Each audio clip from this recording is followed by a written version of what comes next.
আসসালামু আলাইকুম রহমতুল্লাহ বারাকাতু। আশা করি সকলে ভালো আছেন। আমার প্রতিদিনকার যে আপডেট আমি দিব, বলছিলাম যে আমার এই ছোট্ট খামারটি আমি কতটুকু নিয়ে যাই বা এর ভবিষ্যৎটা কি হয়। তো প্রতিদিনের মতো আমি আজও ধরেন ঘুম থেকে উঠে আগে বিসমিল্লাহ করে আমার ছাগলের যে খামারটা আছে এই খামার থেকে আমার ঘরটা খুলে এখান থেকে ছাগলের বাচ্চাগুলো বের করি, ছাগলটা বের করে আমি ঘরটা পরিষ্কার করে ঝাড়ু টাড়ু দিই, ঝাড়ু দিয়ে এর ঘর থেকে ছাগলগুলো বের করে আমি দড়ি দিয়ে এখানে বেঁধে রাখি, যেহেতু আমি ঘরের মধ্যে আমি ছাগলগুলো দড়ি দিইনি, গলায় খালি রাখি। বের করে এখানে তুই তারপর আমি হাত মুখ ধুই, হাত মুখ ধোয়ার পরে ফ্রেশ হয়ে নেই, ফ্রেশ হওয়ার পরে এগুলো নিয়ে আবার বের হয়ে যাই।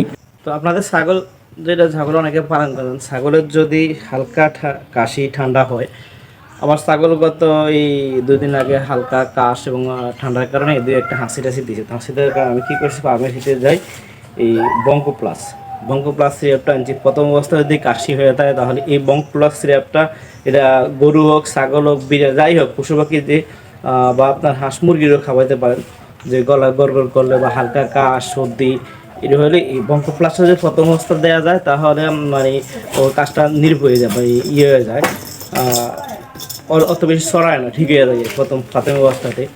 তো আমি কী করি, যে বঙ্কো প্লাসটা আমি এক চামচ আমি সিরিজের মাধ্যমে লই হাঁক করিয়া এই সিরিজই বঙ্কো প্লাসটা খাওয়াই দিই। আর আমার ছাগলের কী হয়েছিল, মাঝখান থেকে চোখে একটা ওই যে ভাইরাসের মধ্যে একটা আক্রমণ করছিল, যে চোখটা লাল হয়ে গেছে। তো লাল হয়ে যাওয়ার কারণে আমি ফার্মেসি থেকে কী করছি, আপনার সিবোডেক্স ব্যাটের যে গ্রুপটা হয়েছে ডেক্সামেথাসোন প্লাস সিপ্রোফ্লক্সাসিন, এই গ্রুপটা চোখটা লাল হয়ে গেছিলো, এমন চোখটা ফুলিয়েছে, পানি জমে গেছে ভিতরে। তো এখানে আল্লাহ রহমতে এটা সকালে 1 ফোঁটা, রাত্রে 1 ফোঁটা, 2 ফোঁটা দেওয়ার কারণে আমার ছাগল ইনশাল্লাহ আলহামদুলিল্লাহ চোখ এবং যথেষ্ট ভালো।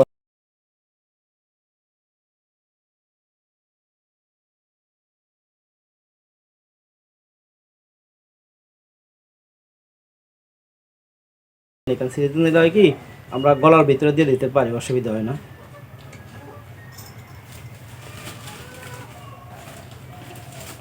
হয় কি, ছাগলকে ধরেন ওষুধ খাওয়াইতে গেলে যতটা কষ্টসাধ্য হয় আবার খুব সহজে দেওয়া যায়। আমি কি করি, ইনজেকশনের সিরিজের মাধ্যমে ছাগলের ওষুধগুলো আমি খাইয়ে দিই। যে কোনো ওষুধ আমি সিরিজের ভিতরে গুলিয়ে নিই, তারপরে আমি খাইয়ে দিই।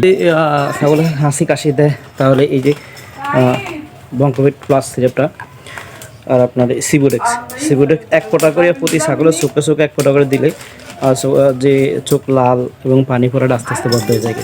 তো এই সিবোডেক্সটা আর এটা দিছি, এটা দিয়ে এখন আমার ভিতরে নিষেধ ময়লা যেগুলো আছে এগুলো পরিষ্কার করতে হবে। পরিষ্কার করে নিয়ে আমি আসসালামু আলাইকুম রহমতুল্লাহ বারাকাতু।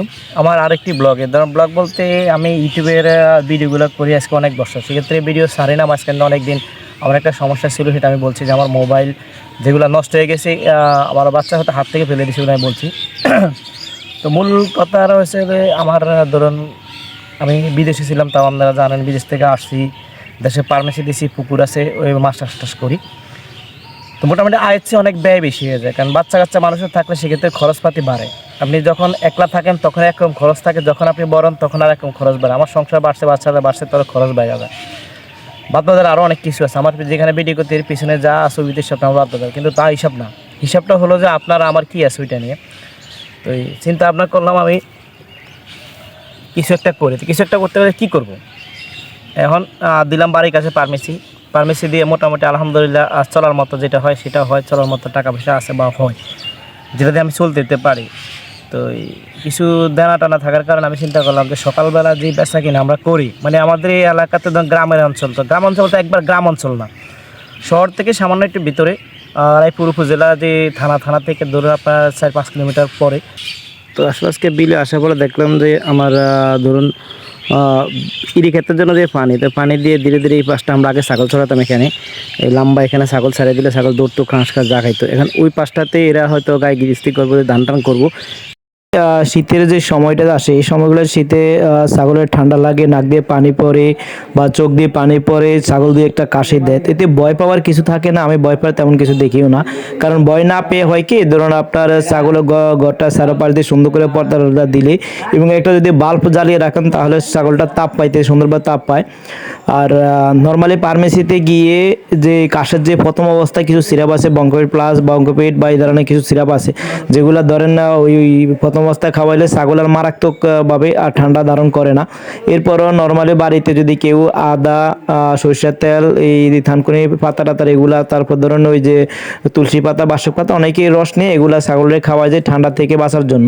তো এভাবেও বাড়িতেও করতে পারেন, বা যদি এইভাবে কষ্ট হয়, মনে হয় যে আপনি পারবেন না, লতা পাতা কুড়াতে বা একটু সময় নিতে হয় না, ওরকম বাড়তে পারবেন না, রসা নিতে পারবেন না, তো সেক্ষেত্রে হয় কি আপনার দোকানে বা ফার্মেসিতে গিয়ে আপনি বঙ্কাবিট প্লাস সিরাপটা বললে ওরা সিরাপটা দিয়ে দেবো, 38 থেকে 40 টাকা নেবে, বেশি নেবে না। এই সিরাপটা এনে আপনি সকালে 1 চামচ এবং রাত্রে 1 চামচ, দুবেলা 2 চামচ করে খাওয়া, বা দুবার 1 চামচ, 3 চামচ করে যদি আপনি ছাগলের খাওয়ান, তাহলে ইনশাআল্লাহ আপনার ছাগল ঠান্ডা থেকে রক্ষা পাবে। আমার এই পাশে যেগুলো দেখেনি পিছনে যা দেখা যায় এগুলো সম্পূর্ণ বিলফিল ছিল, এখন আস্তে ধীরে ধীরে ধীরে সবগুলা বাগান হইতেছে। বাগান হওয়ার পর মনে করেন না ওই চাষবাসের জমি দিন দিন কমতেছে, কারণ মানুষ চাষবাসের দিকে পানির দাম বাড়তি, চাষবাসের দাম বাড়তি এবং বাড়তি হতে হতে এক পরে মানুষ কী করেছে, কৃষিকাজ আস্তে আস্তে কমে এসেছে। কৃষিকাজ কমাই দেয় মানুষ ধীরে ধীরে এখন ওই সুপারি বাগান করে, কারণ আমাদের এই লক্ষ্মীপুর অঞ্চলগুলোতে ওই কি লক্ষ্মীপুর অঞ্চলগুলোতে সুপারির ফলন সবচেয়ে বেশি। তো সুপারি ফলন বেশি হওয়ার কারণে মানুষ এখন ধীরে ধীরে এগুলোর প্রতি সুপারির প্রতি আকৃষ্ট হয়ে যায়। আর সুপারিতে আকৃষ্ট হওয়ার পর মানুষ ধরেন ওই সুপারি বাগান করে, সুপারি বাগান করে আর ধীরে ধীরে মানুষ ওই সুপারিতে চলে যেতেছে, কৃষির থেকে আস্তে আস্তে মানুষের মুখ ফিরে নিতেছে।